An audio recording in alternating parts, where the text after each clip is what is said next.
Hey guys, it's Lolo and Tanya now. I'm just gonna throw her into the intro with me. So today we're gonna talk about, there's a really cool poem that I heard, I think it was during a sermon about 6 months, 8 months ago. And it's by Saint Teresa of Avila. And it's called Christ Has No Body. And I'm gonna have Tanya read that to you and then we're gonna talk about it a little bit. Okay. Christ has no body. Christ has no body but yours. No hands, no feet on earth but yours. Yours are the eyes with which he looks, compassion on this world. Yours are the feet with which he walks to do good. Yours are the hands with which he blesses all the world. Yours are the hands, yours are the feet. Yours are the eyes, you are his body.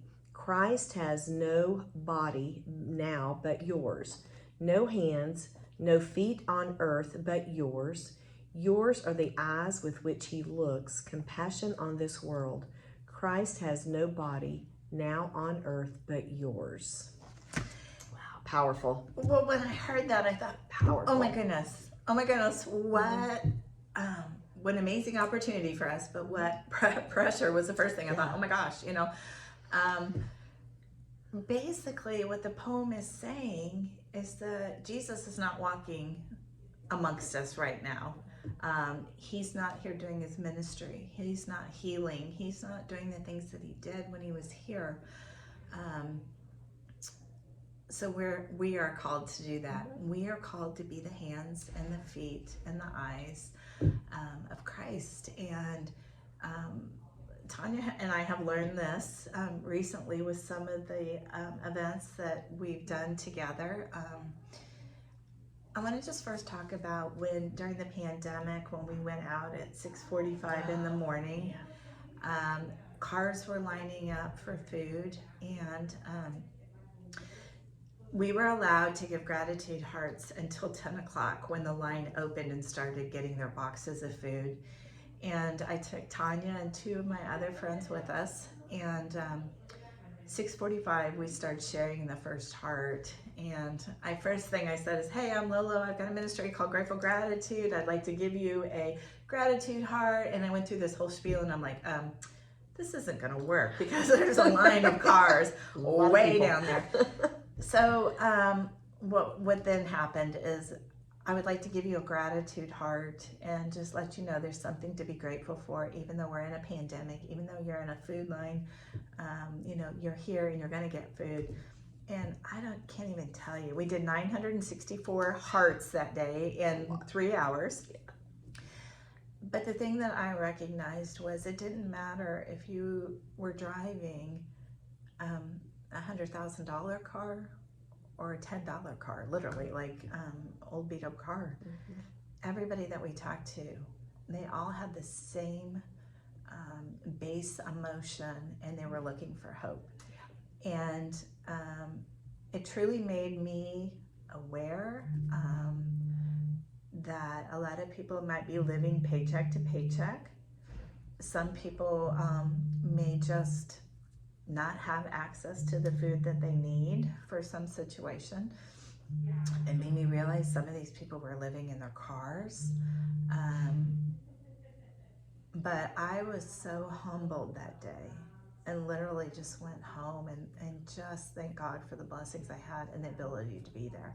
And this was your kind of first big event with me. So tell me about it. It was eye-opening, and like you said, it didn't discriminate. It didn't matter about the cars that came through there, how many people were in there. Everyone was hurting. Everyone needed hope.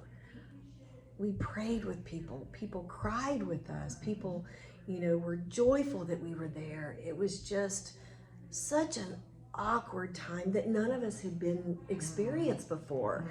I was afraid to go there. I didn't know what to expect that day. I can't pray, but God just laid it on our hearts that day and took over and said things out of my mouth to these people. And I went home and just collapsed out of utter exhaustion, but a joyful exhaustion of, wow, you just let us do that. The number of people that we talked to, we held hands with, we gave a heart to, It was so rewarding Yep. for me to be a part of that experience. Yeah. And the hurt in the people's eyes and their voices and truly not knowing. And I personally have never been there.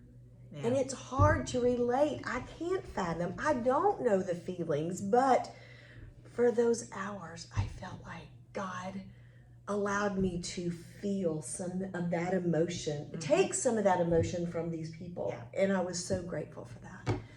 Well, I think it was kind of ironic because my husband had gone to do our grocery shopping, and he was going to the particular area, a few, close to where we were at that day. And when I got home, he goes, "Man, I couldn't hardly get to the grocery store. There's so many cars backed up." I go, well, that's where we were. That's what we were doing. And he's like, "Wow." It kind of opens the eyes to others. But, the thing is, when you literally try to do your best, to be the hands, to be the eyes of Jesus, and open him up and see where the need is. I mean, I will admit, and I tell people this all the time, I'm blonde. And God knows I'm blonde, so sometimes he has to throw me into it. But once you do something like this, you want to do more. Yes, it is. It tugs at your heartstrings. Yeah. Lori, what's our next event? What can we do next? And come on. It's just that serving opportunity that you feel good. You can't help but feel good by doing that. And thank you, God, for giving us that privilege of serving others, and being in that place at that time. And the blessing that came back to me tenfold to what it went to those people for being always. I always say that. I first started serving for my own, and helping others is awesome. But what you get back from it, true, Tunya, that is, talk a little bit about, so our most recent event that we went to, was a group of people that I'm going to be very honest, I was very fearful of, and that's our homeless community. And I'm speaking for Tunya here when I say this, but my heart was so changed. And again, this was another opportunity that God put right in front of me and didn't allow me to say no. I think he knew I needed to be in this community. I was at a luncheon and I met a lady. Her name is Tammy. She's with Hope Restored Mission here, and she helps our homeless community and the friends that are in it. And she said, "I'm doing an outreach in a week. I hope to see you there." And so, of course, I said, "Okay." Come on, Tunya. I did. I go, "Tunya, what are you doing on Saturday?" Yes. So anyhow, we made some food bags. We got some silicone wrist bracelets that had scripture on it so that they could have that, because Tammy told me whatever you give them, they have to carry with them. So don't bring Bibles, because Bibles are really big and heavy.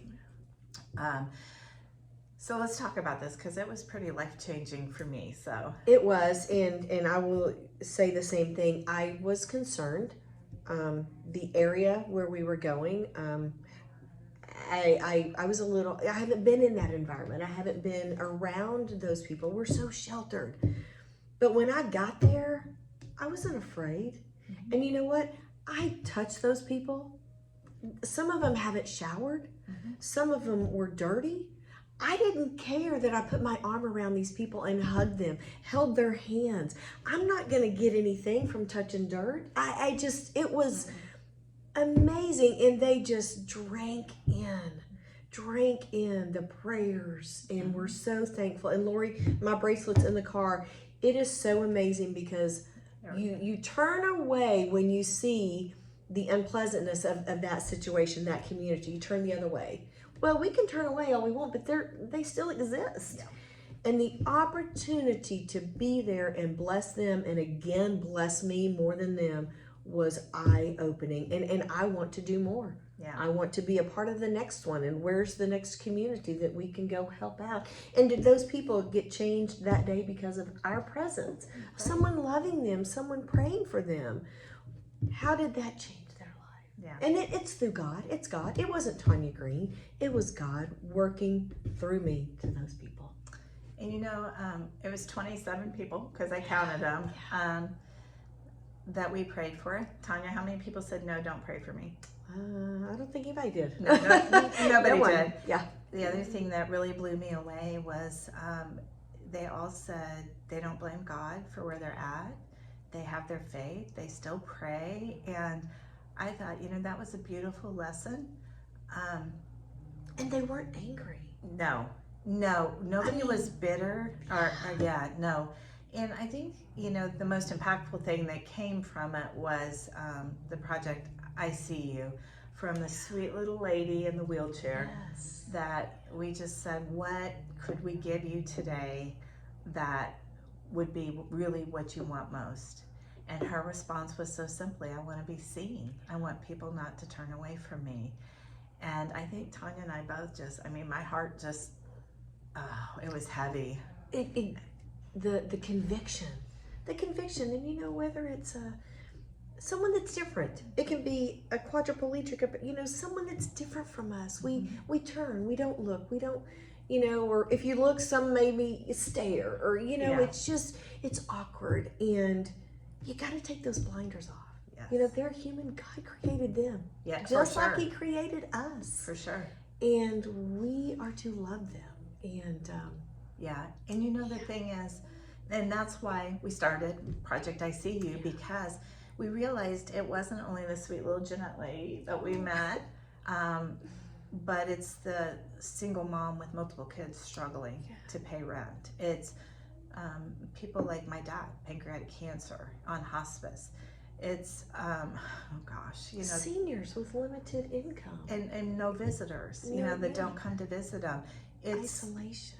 It's the soccer mom that is hiding a meth addiction, and we have a really great new friend that we're going to be bringing in on one of these videos for her to tell her story. But she's like, I was the soccer mom. I'm living in a great community, but I'm hiding my addiction until my husband finally realized something's not right. Those are the people. So all we say is, we carry our bracelets. If we run into someone who needs a bracelet, we hand it to them and say, you know what? I see you. I'm with you. And God loves you. Absolutely. And being able to just open our hearts like that is just so fulfilling, that if I were gone tomorrow. So my husband said the other day, I stopped at 75 in Bethany, and there was a homeless man there. And I watched him for a while, because I know you need to assess people and their behavior. You don't just run up on someone. And I walked up to him, and I kept about 4 foot distance, because I did notice he was a little erratic. And I said, hello. I said, are you hungry? Because I saw he had a pizza box that had a crust and a little bit of leftover melted cheese, and that's what he was eating.